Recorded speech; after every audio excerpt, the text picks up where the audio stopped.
Hello everyone, and welcome to the M.O.W. channel. Today, we're diving into the chilling story of the 2023 Los Angeles homeless serial killings. Before we begin, please don't forget to like and subscribe. Your support means the world to us and helps us create more content like this. Now, let's trace this case step by step from its beginnings to the final courtroom verdict. In the late autumn of 2023, Los Angeles, California, a city often associated with glamour and opportunity, was grappling with a deep and persistent social divide. LA had long been one of the U.S. cities most severely impacted by the housing crisis, and homelessness remained a pressing issue. Across the city, on sidewalks, in parks, and under overpasses, vast encampments known as tent cities had formed, housing over 65,000 people. Living on the very margins of society, these unhoused individuals were left exposed and vulnerable, and such an environment was always ripe for violence. But the incident that occurred in the early hours of Sunday, November 26, went beyond ordinary street crime. It marked the beginning of a reign of terror that would paralyze the city. At around 3 a.m.,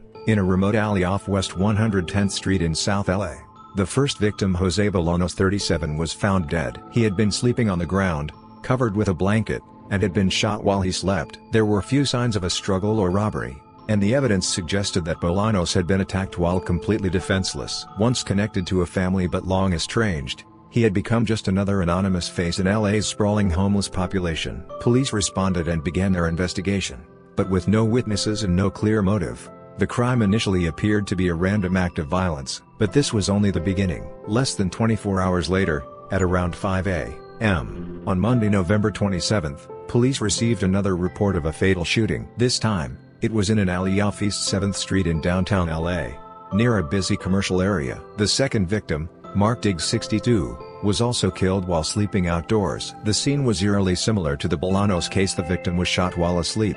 The attack was swift and deliberate, and the location was once again a hidden corner of the city. When two homeless individuals were murdered in the same manner within 2 days, the LAPD began to suspect a serial killer. Those suspicions were confirmed just 2 days later, on Wednesday, November 29, when a third victim, Sean Alvarez, 52, was shot and killed while sleeping near Lincoln Heights. Los Angeles Police Chief Michelle Moore held a press conference. "This is not just a series of murders. The perpetrator is hunting the most vulnerable people in our city. They were alone, sleeping on the streets or in alleys, and someone approached them and shot them while they slept." All three cases shared disturbing common traits. Every victim was homeless. The murders occurred in the early morning hours, when victims were most defenseless. All were shot, indicating the use of the same method, and possibly the same weapon. This pattern suggested that the perpetrator was either acting on hatred or rage toward the homeless, or deliberately targeting easy, powerless victims to satisfy a murderous impulse. Homeless shelters and outreach organizations across the city raised their security alerts to the highest level. For thousands of people forced to sleep on LA's streets each night, the homeless hunter was not just a headline. It was a real and immediate threat to their survival. The Los Angeles Police Department, LAPD, concentrated all of its investigative resources on the three homeless shooting murders that had occurred within just 48 hours. Detectives meticulously combed the crime scenes for shell casings and ballistic evidence to identify the caliber and type of firearm used. They also focused on securing footage from nearby, often outdated, surveillance cameras. Profilers were brought in to identify behavioral patterns, and they theorized that the suspect might be a serial killer driven by a psychopathological motive, specifically targeting a vulnerable demographic. Investigators concluded that the killer's crimes were characterized by randomness and brutality, making it extremely difficult to predict the next attack, a fact that deeply unsettled them. However, just as the investigation was reaching its peak on the evening of Tuesday, November 28, the situation became even more complex and contradictory. A fourth shooting was reported not in downtown Los Angeles, but in a quiet residential area far removed from the previous crime scenes. San Dimas, on the outskirts of East County. The victim was Nicholas Simbolan, 42, an LA County Department of Public Works employee and father of two. Simbolan was discovered dead in his Tesla, parked inside his home garage, by his wife after returning from work. He had clearly been the victim of a robbery homicide, and investigators immediately noticed that the circumstances of the crime were completely different from the homeless killings. Simbolan had not driven straight home after work. Evidence showed that he had stopped at an electric vehicle charging station in West Covina, where the suspect first targeted him and then followed him home. This was a textbook example of a so-called follow-home robbery, a relatively new and rising crime trend. The suspect waited until Simbolan closed his garage door and began to exit his vehicle before attacking. attempting a robbery and opening fire. Police had no choice but to treat the Simbolin case as separate from the homeless murders. The earlier victims had been randomly selected and highly vulnerable, while Simbolin had been specifically targeted in a premeditated, profit-motivated crime. There appeared to be no link between the two cases. One killer seemed to be committing lust-motive murders, almost as if he were cleansing society's most marginalized people. The other appeared to be driven by a property motive, targeting well-off suburban residents for financial gain. The LAPD and the Los Angeles County Sheriff's Department each faced different kinds of pressure. The LAPD had to protect vulnerable homeless individuals, potential future victims, and calm growing public fear. Meanwhile, the list was under intense scrutiny from anxious suburban communities, demanding swift action after a high-profile follow-home killing in a wealthy neighborhood. Even within the investigation teams, forming a unifying theory that connected the two crimes was nearly impossible. Investigators were puzzled. How could one person shoot defenseless homeless individuals in their sleep, and, within 48 hours, track and kill a specific target over several hours in a planned robbery? The Simbolin case, while potentially the most crucial link between the two, paradoxically divided the investigations. Due to its contradictory nature, at this point, the documentary's tension reaches a peak, leaving viewers uncertain about how or if these two seemingly unrelated cases could possibly converge. Detectives from the Los Major Crimes Unit immediately launched a geographical profiling operation to solve the San Dimas murder. They collected all available surveillance footage from around Simbolin's neighborhood and the West Covina charging station, the last place he had been seen. Because follow-home crimes typically involve a suspect shadowing the victim by car over an extended period, identifying the suspect's vehicle became the key focus of the investigation. Detectives painstakingly reviewed hundreds of hours of footage to identify the make, model, and color of the suspect vehicle. Eventually, they spotted a dark, suspicious car leaving the charging station shortly after Simbolin's Tesla and following it at a consistent distance all the way to the San Dimas neighborhood. However, the low-quality nighttime footage and the vehicle's speed made it impossible to capture the full license plate number. At this point, investigators shared a growing sense of urgency. Realized while the investigations into the homeless serial murders and the Simbolin follow-home homicide continued separately, the Los Angeles County Sheriff's Department deployed every available modern investigative tool to find a breakthrough in the follow-home case. Investigators believed that the San Dimas murder of Nicholas Simbolin involved more than just a simple robbery. It carried deeper, more complex motives, and they focused their efforts on tracing the suspect vehicle. The partial information obtained earlier, a dark-colored car of a specific model, was their only lead. The list began analyzing data from the vast network of surveillance cameras and automatic license plate readers (ALPR) along the suspect's possible route, from the West Covina charging station to Simbolin's home in San Dimas, and along the escape path the suspect likely used afterward. ALPR is an advanced system that scans and records the license plates of vehicles passing roadside cameras, along with timestamps and location data. This technology can be critical in reconstructing a vehicle's movements over time. Investigators painstakingly combed through thousands of records, narrowing down the list of vehicles that had traveled the same route as Simbolin's Tesla around the time of the murder. After an exhaustive review, they finally identified a gray BMW 440i coupe that matched both the partial license plate and had been recorded near the crime scene around the relevant time frame. List Sheriff Robert Luna immediately entered this license plate into the ALPR tracking system, setting up real-time alerts to trigger whenever the vehicle was detected again. It didn't take long. In the early hours of Thursday, November 30th, an alert went off. The suspect vehicle had been detected near Santa Monica Boulevard in Beverly Hills, an affluent residential area in West Los Angeles. This location was far removed from both the homeless murder scenes, South LA and downtown, and the Simbolin murder site, San Dimas, suggesting it could be the suspect's residence or hideout.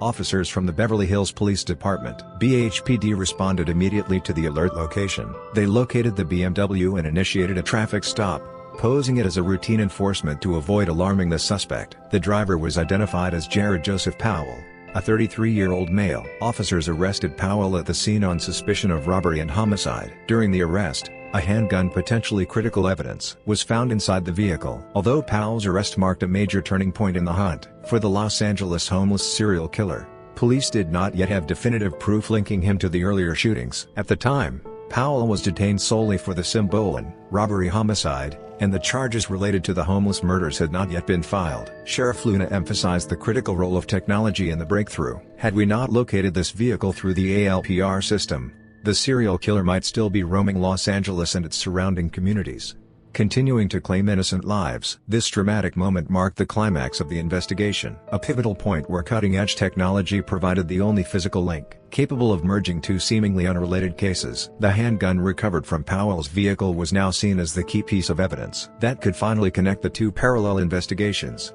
and all eyes turned to the forensic analysis team for the next decisive step. After Gerald Joseph Powell was arrested in Beverly Hills and a single handgun was recovered from his vehicle, the entire focus of the investigation shifted to that weapon. At that moment, the case dramatically transformed from a San Dimas robbery murder investigation into a homeless serial murder investigation. The LAPD forensic unit in the Los Angeles County Sheriff's Department list forensic team recognized that Powell's arrest presented a once-in-a-lifetime opportunity and immediately began intensive firearm and ballistic analysis. Forensic investigators meticulously examined the handgun found in Powell's car, while simultaneously collecting shell casings and bullets recovered from 3 homeless homicide scenes across Los Angeles: Jose Bolanos, Mark Dix, and Sean Alvarez, as well as the Suburban murder scene. All of this evidence was brought together under a forensic microscope to answer one crucial question: were all 4 victims killed with the same gun? At the heart of this process was ballistics analysis. Every time a firearm is discharged, the rifling inside the barrel and the firing pin leave unique fingerprints on the bullet and casing marks that are impossible to replicate and unique to each gun, much like a human fingerprint. Using a comparison microscope, forensic experts conducted side-by-side examinations of test-fired casings from Powell's handgun against those recovered from the 4 murder scenes. After days of meticulous overnight work, the results were both shocking and conclusive. Not only did the shell casings from the 3 homeless murder scenes perfectly match one another, but the casing recovered from the San Dimas murder of LA County employee Nicholas Simbalon was also proven to have been fired from the same weapon, the handgun found in Gerald Joseph Powell's car. The ballistic results, with zero margin of error, proved one undeniable truth: a single firearm had taken 4 lives. This scientific confirmation instantly ended all debate and uncertainty within the investigative team. 2 seemingly contradictory lines of investigation: random hate-fueled killings targeting the homeless and a calculated robbery murder targeting a middle-class worker, now converged on a single perpetrator, Gerald Joseph Powell. From a criminal psychology perspective, this was a rare and deeply disturbing pattern. Powell exhibited both the traits of a predator, hunting vulnerable victims out of hatred, and the cold rationality of a robber motivated by financial gain. His crimes revealed a dual and complex form of evil, marking him as a textbook example of a dual-pattern serial killer. LAPD Chief Michelle Moore and List Sheriff Robert Luna held a joint press conference to announce these findings publicly. They described Powell as a homicidal serial killer who used the same firearm to kill 4 people in 4 days. In particular, the fact that the perpetrator of the homeless murders was captured by chance during the investigation into Simbalon's robbery murder was hailed as a miracle of modern forensic technology. The ballistic evidence obtained through countless sleepless nights of investigation had now become undeniable truth. This moment not only brought a sense of relief to the fearful citizens of Los Angeles, but also served as a chilling revelation of how monstrous evil had been lurking in the city's most neglected corners. The bloody evidence from Powell's gun became the critical thread connecting all of his crimes, and from this point forward, only the judgment of the court remained.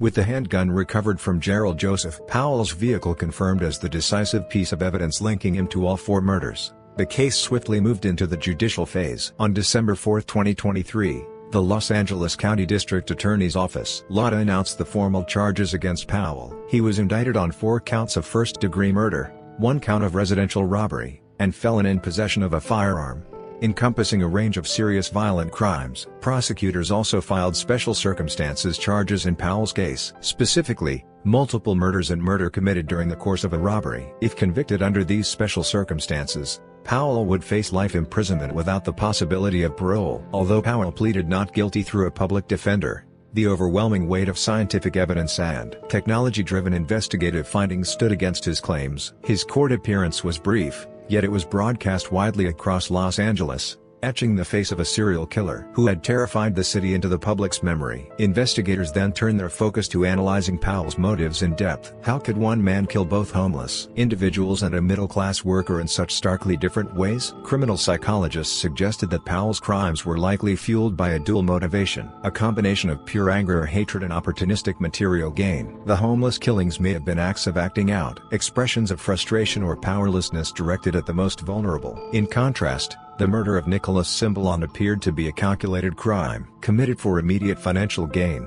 just as the gun was the sole physical link between the 2 types of murders. The underlying connection in Powell's psyche appeared to be a deep-seated desire for control and destruction. Powell's arrest brought immediate relief to Los Angeles residents, but the social repercussions of the case were significant. In the aftermath, LA Mayor Karen Bass and law enforcement agencies issued urgent safety warnings to the city's homeless community. Police patrols around homeless encampments were intensified, and campaigns encouraged people living on the streets to voluntarily relocate to shelters. The case exposed an uncomfortable reality in Los Angeles. Homeless individuals are not just victims of socio-economic conditions. They can also become easy targets for violent crime. Moreover, the case simultaneously highlighted both the limitations and the capabilities of the criminal justice system. Powell was a convicted felon with a prior assault record, and the fact that he was able to illegally obtain a firearm and commit a series of murders before being stopped prompted sharp criticism of existing safety nets. At the same time, the use of automated license plate readers (ALPR) and advanced ballistics analysis played a crucial role in solving the case, demonstrating how evolving investigative technology can rapidly expose the evil hidden behind multiple killings. Ultimately, while this documentary ends with Powell's arrest and indictment, it leaves Los Angeles with profound and unresolved questions. How can society confront and resolve the underlying issues of hatred and neglect toward those who live unseen on the margins? And how can a technologically advanced surveillance network prevent crime without infringing on civil liberties? Although Gerald Powell's horrific crimes have been brought to an end, the 4 lives he took continue to flash as a permanent warning light over the streets and the conscience of Los Angeles, urging the city toward a safer and more inclusive future. That's all for today's story. Please subscribe and like, and check out new videos updated daily. Thank you for watching.